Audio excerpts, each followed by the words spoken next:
The drive from Roma, the cameos and Coral, together with Pompeii, worked up an appetite. We ended up on the coastal-hugging Amalfi Drive. Just before we were to enter another short tunnel, Massimo swerved off the right-hand side of the road, ground to a shuddering halt. I guess he'd spotted it. Yeah. It was the sign saying Bikini Restaurant. I can't imagine what his images were in his mind. Can you? We walked down the winding set of stairs cut out of the cliff face, down through the roof of the restaurant and beach, with a view of the Bay of Sorrento. Bread with extra virgin olive oil, wine, and shrimp that we peeled with our hands, some gelato, coffee with limoncello. What's not to like? Especially when time seems to stand still. After that soporific repast, driving at a more leisurely pace, we stopped off the Amalfi Drive at this fantastic wood inlay place. The items were exquisite, priced from the reasonable to the expensive based on size and detail. Then it was on to Positano. From Sorrento, there's a shortcut around the tip of the peninsula onto the gorgeous Amalfi Drive to Positano, a place to see and be seen. The winding coastal Route 163 astounds you with new vistas at every turn. You don't dare stop unless there's a pullout, with its usual souvenir shop like this one. It leads to a wonderful viewing point of the idyllic pedestrian-only Positano, with its Heart Attack Hill. Today, it's the home of the rich and famous who ostensibly want peace in their lives, as long as everyone who's anyone notices them every day in every way. Well, that's a bit cruel. No matter what town on the Amalfi coast beckons you, its pull is magnetic. It pulls, it pulls, it pulls you back, time and time again. East of Positano is a fabulous stop that must be seen to be believed. I paused, wondered, wished, but Hotel Pellegrino beckoned. Continuing along the coast, not too far from Positano, is a pullout with a great overlook. In fact, it's the parking lot of a hotel cut into the rock face. You take an elevator down to the main floor with its spacious glass-enclosed lounge, looking out onto this enormous tiled patio. This calls for an Italian Coca-Cola, a Campari and soda with a slice of orange. Well, I know I can't fly on one wing. It's as good as an excuse as any to watch the sun go over the mountains, looking back at Positano. I forgot. The hotel is called Hotel San Pietro. Can't imagine why. It's a bloody expensive 5-star. This awesome day had to come to an end, but it ended at a great 2-star hotel called Hotel da Pellegrino, run by a husband and wife team, Luigi and Sandra Rispoli. It's right on the Amalfi Drive, so you can't take a good photo of it. There are only 8 rooms. Mine, at least, was large, comfortable, and well-appointed, overlooking the Mediterranean. You can eat great food in the elegant dining room and breakfast on the wisteria-covered deck. While there, we met this delightful couple, Paola and Stefano Zocchi. She works in a managerial position for an air freight company. He has his own corporate consulting company and corporate training. They're chucking it all up to start a guest house in Umbria, not far north of Roma. They plan to open it August 2006 this year. Apart from the great view, it'll have about a dozen rooms, a swimming pool, great food, and you stay, as it were, en famille. What more could you ask for?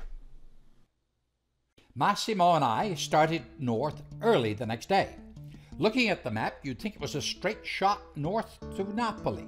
No, we had to retrace our steps back around the Sorrento Peninsula, through Sorrento, to pick up an autostrada that took us north from Praiano to Regia di Caserta, the Royal Palace of Caserta.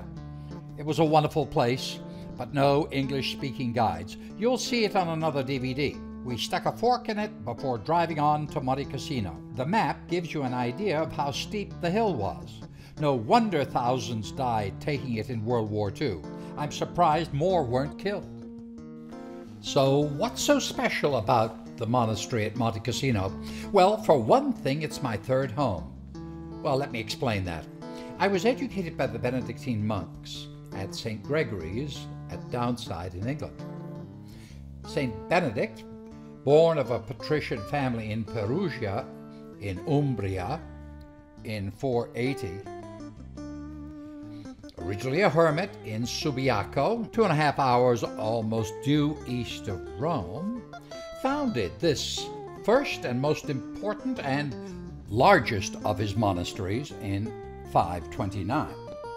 It was here that he was to write his rule, which became the basis of all Western monasticism. I visited Subiaco and its complex caves, my second home. So Monte Cassino is my third. What a grand place it was, and is. Like the rest of Italy, it has not escaped the chaos. It was destroyed by the Lombards in 577, rebuilt and destroyed again in 883 by the Saracens, North African Arabs, destroyed again in 1349 by an earthquake, rebuilt and enlarged between 1531 and 1645. In the meantime, it amassed a vast library of illuminated manuscripts, books, mosaics, enamels, and liturgical goldsmithery. This brings us to our modern-day saga. Toward the end of World War II, in early January 1945, the battle for Monte Cassino, part of the Gustav Line, was also known as the Battle for Rome. Remember, the Anzio beachhead was established January the 22nd, just 30 miles south of Rome, to divert German troops from the Gustav Line, of which Monte Cassino was its most important stronghold. The battle for Monte Cassino started on January the 17th, and because the Allies thought the Germans were using the monastery as an observation post, it was obliterated by an airstrike February the 15th. Between January the 15th and March 25th, the Allies lost 54,000 men trying to take Monte Cassino. In the final assault, May 17th to the 19th, the Free Polish Forces put the Polish flag on top of the rubble. The losses were stupendous.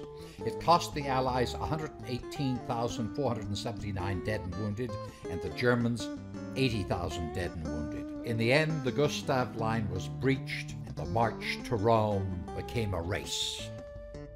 How could anything come from this pile of rubble? Well, Italy realized the monastery's worldwide importance, so it flooded it with money. Pope Paul VII reconsecrated it in June of 1964. It was at this ceremony that St. Benedict was confirmed as the most important patron of Europe. Massimo and I got there a little early, which gave me time to get an idea of its historical, strategic, and aesthetic value, overlooking as it does the Liri Valley. From the parking lot, you walk up a steep slope to a rather small but rather lovely entranceway that gives you another view and perspective of the valley. You enter into the first of 4 cloisters. Not surprisingly, this is called the entrance cloister. It is serene, with a green sward in the middle, containing a statue by A. Silva, given by the German Chancellor Konrad Adenauer in 1952. It portrays St. Benedict having received Holy Communion, being held up by 2 monks, his arms raised in prayerful praise before he collapsed and died. Leaving the entrance cloister and walking across the cloister of Bramante with its statues of Saint Scholastica, Benedict's twin, and of Benedict himself, to the cloister of the Archives, another place of peaceful meditation. The archives themselves contain thousands of illuminated manuscripts and books, which were put in safekeeping in Rome by the Germans just before the monastery was rubbleized. Walking back to the main cloister, the so-called Bramante cloister, because of its style is of Bramante, not that he did it, the steps lead up to the benefactor's cloister with the main abbey door in the middle. Rebuilding and recreating a basilica cathedral as important as this one was a monumental task. Consider, much of the pre-existing marble was reused for paving the cathedral and inlaying the walls. No wonder it took 20 years. Walk with me up the nave, past the episcopal chair, to the high altar and the choir stalls and organ behind it. Imagining, if you would, the aromatic incense hanging heavily in the air, filled with the hypnotic phrasing of Gregorian chant.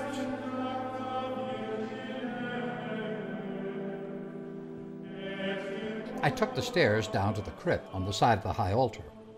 Here is the chapel dedicated to St. Benedict and St. Scholastica. It was originally a cave hewn out of the rocks in 1544, but like everything else, it was restored after World War II.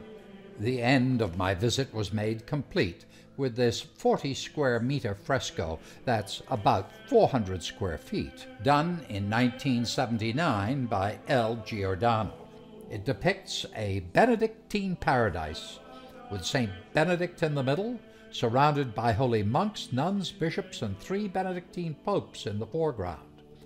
What a fitting way to say ciao to another amazing piece of Italian historical chaos. A straight shot from Monte Cassino back to my apartment in the Via Lycia. For the next several days, I'll be visiting some different places most people never bother to see, and discover some wonderful art treasures, one of my hangouts, and a few Roman anomalies.